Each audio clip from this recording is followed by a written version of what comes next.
If your life were a book, how would you want your story to go? Amy is incredible. A remarkable story. Her story has inspired me. Anyone who's facing a challenge, you are letting them know that they too can begin again anew. The challenges and the obstacles in our lives can only do two things. One, stop us dead in our tracks, or two, force us to get creative. Ladies and gentlemen, please welcome to the stage Amy Purdy. Amy Purdy. Amy Purdy. Amy Purdy. All I wanted was to be free. For the first time ever, I felt free, independent, and completely in control of my life. That is, until my life took a detour.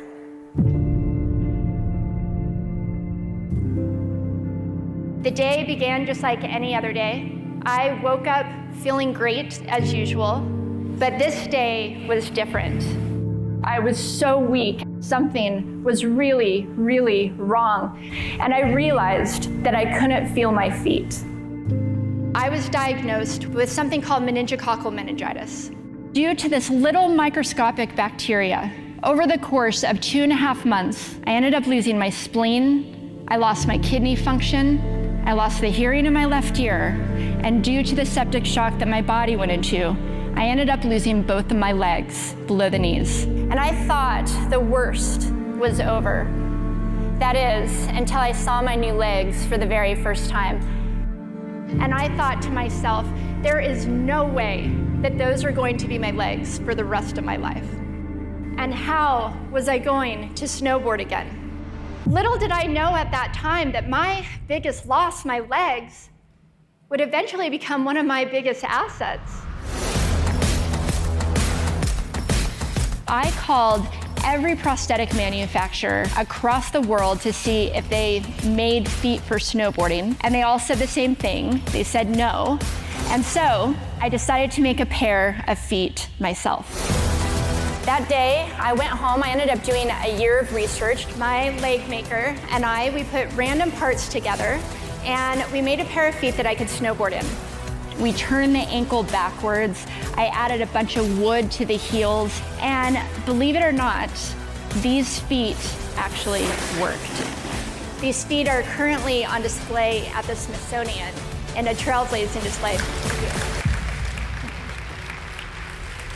After years of knocking down doors, in 2011, we found out that snowboarding would be a part of the 2014 Paralympic Games for the very first time.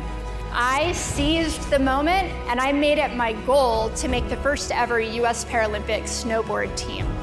I gained about 20 pounds of muscle, and I made the US snowboard team, and I headed to Sochi, Russia, where I'm honored to say I became the first female to ever bring home a bronze medal in Paralympic snowboarding.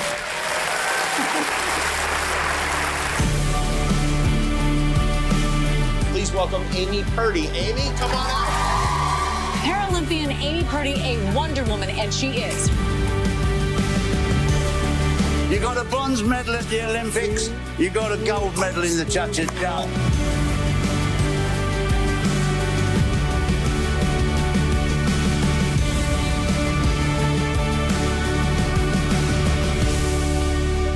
And we decided to start a nonprofit organization called Adaptive Action Sports that gets youth, young adults, and wounded veterans with permanent physical disabilities involved in action sports. Looking back at all the challenges I've faced, but also all the experiences I've had, I realize that I wouldn't be where I'm at today had I have not lost my legs. Had I have not faced some of the greatest challenges of my life, I wouldn't have had some of the greatest experiences of my life. We always have the choice whether we're going to let those challenges break us down or we're going to use them to build us up. I learned it's that change and it's that challenge that forces us to figure out what we're really made of. True resilience has nothing to do with bouncing back to what we once were. It's about accepting what is It's about leaning into the moment, because it's not about overcoming our obstacles. It's about using them.